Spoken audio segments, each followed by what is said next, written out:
You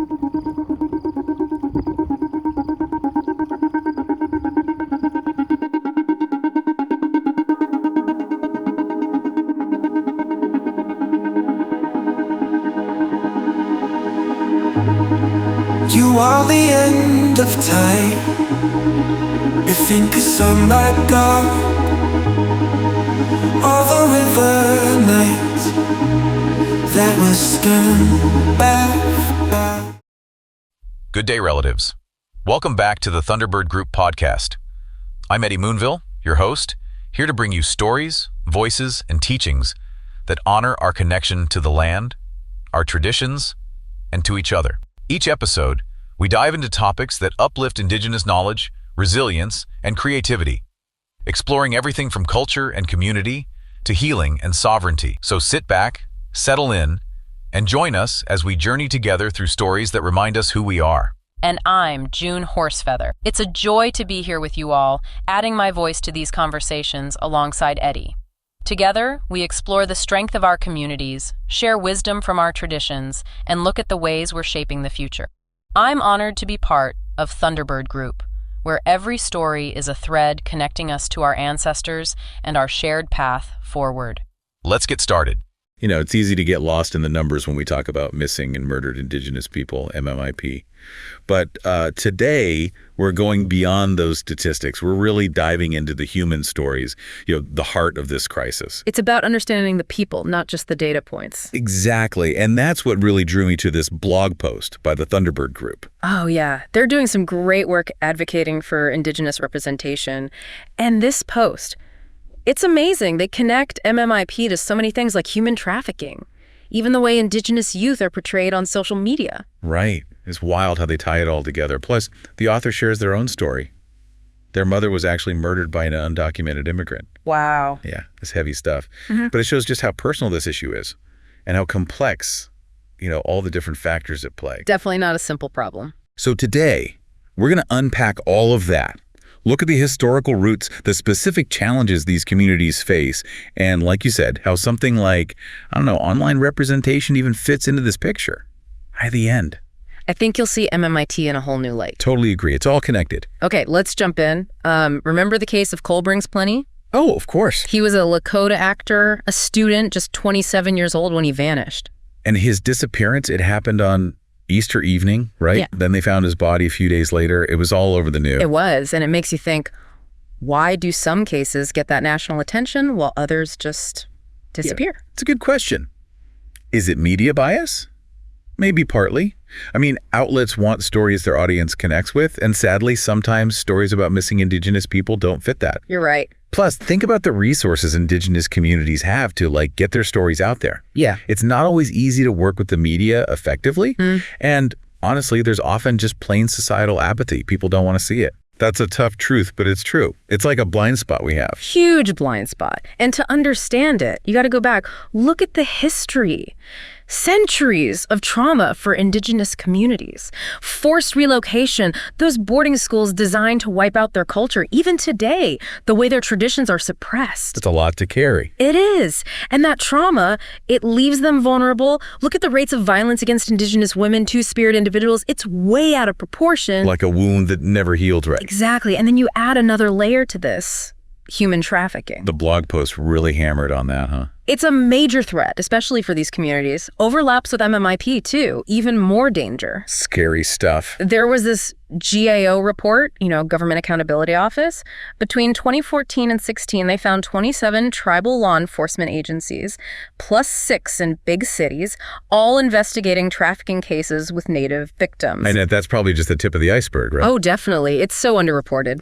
Okay, so the report also talked about barriers to tackling this problem, right? First one, not enough training for law enforcement, especially understanding, the cultural side of Native trauma. Makes sense. How can you build trust if you don't get where someone's coming from? Then there's the victims themselves, hesitant to speak up, stigma, mistrust, the whole thing. Yeah, when you look at the history between law enforcement and indigenous populations, it's not surprising. It needs a totally different approach. Something trauma-informed, focused on safety and actually believing the victims. And the last barrier. Not enough resources, plain and simple. Service providers in tribal areas, they're doing the best they can, but... It's a bigger societal problem, right? We underfund, neglect services for marginalized communities all the time. Exactly, and that just keeps the cycle going. Makes me wonder, with all these challenges, what's actually being done to address MMIP and trafficking? They did mention, the Administration for Children and Families, ACF. Oh yeah, ACF is key here. They've got this multi-pronged approach, which is good. More training for law enforcement's part of it, better victim services in tribal areas too. But, and I think this is the biggest part, they're really focusing on partnerships with tribal nations. I like that, working together instead of just imposing solutions. Right, recognizing tribal sovereignty, letting them have a say in what works for them. That's huge. So we've got historical trauma, trafficking, ACF stepping up. Now, this is where the blog post gets really interesting. They link all of this to how Indigenous youth are shown on social media. It does seem kind of random at first. Right, but the point is, even trends that seem harmless online can have bad consequences. Like the way Indigenous youth are over-sexualizing content, even AI stuff, it can actually make them more vulnerable in real life. It's like, even if it's not real people, it's still putting those ideas out there, objectifying them, reducing them to clicks. It's all about respect, right? Their culture, their identity. Absolutely. We got to be way more aware of what we're putting out there online. What message are we sending? It's a good reminder for all of us to think twice before we hit share. For sure. It can really impact how people see them, how they see themselves. No doubt about it. So we've talked about historical trauma, trafficking, ACF doing their thing, and now this whole social media aspect. It's a lot. But the blog post does mention some positive stuff too, like Savannah's Act. You talked about it before, but can we dig a little deeper? How's it actually working out there in the real world? Yeah, for sure. So one of the biggest things Savannah's Act did, it's helped with coordination between federal, state, tribal, local law enforcement, everyone. Before, not so much. Now there are guidelines for how to handle MMIP cases, makes it more consistent. That's got to be huge, right? Especially with all the jurisdictional issues, crimes happening on tribal lands and all that. Oh, yeah, that's always been a mess. Savannah's Act is trying to clean it up, clarifying who does what, getting agencies to actually work together, even providing training and resources. It's progress. So has it actually helped with cases so far? Any real-world improvements? It's still kind of early, but there are signs, yeah. Like, with better data collection, we're getting a clearer picture of how big this problem is. Plus, with agencies talking to each other more, some investigations are going smoother. That's something, at least. But there's still a long way to go, right? Oh yeah, tons.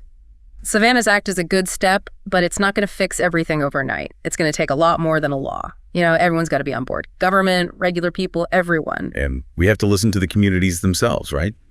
They're the ones leading the way with solutions that actually make sense for their cultures. 100%. There's so much amazing work happening at the community level. Some tribes even have their own special task forces, their own investigators just for MMIP cases. That's awesome. They're taking charge, protecting their own. Exactly. And they're bringing in their own knowledge, too, their traditions, mixing it with modern ways of investigating. It's a whole different approach, a better one. I bet that cultural understanding makes a big difference, especially for victims, families. Yeah. They might not always trust outsiders, For sure. It's all about trust, building that relationship so victims feel safe coming forward, and making sure the investigations are done respectfully, honoring their traditions. So it sounds like we need both, right? Savannah's Act doing the big picture stuff and these community efforts on the ground. It's got to be both working together. Collaboration, understanding each other's cultures, everyone focused on the same goal. Justice and healing. Well said. Okay, so we've covered a lot. The tragedy of MMP, the historical trauma that's still affecting everything, all those jurisdiction headaches, law enforcement's role, and how communities are taking action themselves. Plus that whole online representation piece, can't forget that. Right, it's all connected. MMIP isn't just some isolated thing. It's tied to all these bigger problems, racism, poverty, the whole legacy of colonialism. Heavy stuff. It is, and if we want to fix it, we got to face those problems head on. Dismantle the systems that keep these injustices going. So what's the biggest thing you want our listeners to take away from all of this? I'd say this. MMIP isn't just an Indigenous issue. It's a human rights issue. Everyone should care about this. And everyone can do something. It's a call to action for sure. You can't just stand by and watch. Right. We got to get involved, learn more, speak up, support those who are fighting for change. And a blog post had some good ideas for that. You don't need 1 million followers or tons of money to make a difference. Even just sharing info about missing persons cases online, that can help. Yeah, like spreading the word. Exactly. More people see it, more chances someone recognizes something, gives a tip, anything. That's true. And supporting groups like the Thunderbird Group, they're doing the hard work, raising awareness, advocating for the communities. Absolutely. They're making a real impact. Speaking of Thunderbird, they mentioned Savannah's Act is also supposed to help people know about and use NAMUs. Now, I got to be honest, I don't know what that is. Ah, okay. So NAMUS is the National Missing and Unidentified Persons System. Basically, it's this big database, a hub for all things missing persons. So families can report someone missing there. Investigators use it too. Yeah, it's for everyone. Families, law enforcement, anyone who might have info. You can find cases, add details, connect with others working on the same case. It's really helpful for those MMIP cases that cross state lines or tribal boundaries, Keeps everything together. Makes sense. And it keeps the cases in the public eye too, right? Exactly. Families can make sure their loved one isn't forgotten. Powerful stuff. I'm glad they brought that up. What's really stuck with me from all this is how Thunderbird connected all these different things, MMIP, trafficking, even how Indigenous folks are shown online. It's all part of the same problem. Yeah, it's eye-opening, right? They made that link between objectification, sexualization, even in the digital world, and how it makes people vulnerable, targets for exploitation. It's kind of scary when you think about it. We got to fight against those harmful images. Yeah. Show Indigenous people with respect everywhere, online too. 100%. Be aware of what you're watching, sharing, all of it. Support those who are trying to change things for the better. We've gone through so much today. The heartbreak of MMIP, how historical trauma is still playing a role, those jurisdictional messes, what law enforcement can do, how communities are stepping up themselves. Mm-hmm. But one of the biggest lessons here is the power of stories. Oh, for sure. Like Thunderbird's film project, DWD Podewalkers. That's what it's all about. Putting faces to the numbers, making people feel it, not just think about it. Giving those who've been silenced a chance to speak. When you hear those personal stories, it hits different. It makes you want to do something. Right. It reminds us these aren't just statistics. They're real people, real families going through this. Makes it harder to look away. Well said. So we've reached the end of our deep dive into MMIP, a tough topic, but an important one. Any last words of wisdom for our listeners? Just this. The more you know about MMIP, the better you can help. Don't stop here. Keep learning, keep listening, and do what you can. Even small actions add up. Couldn't agree more.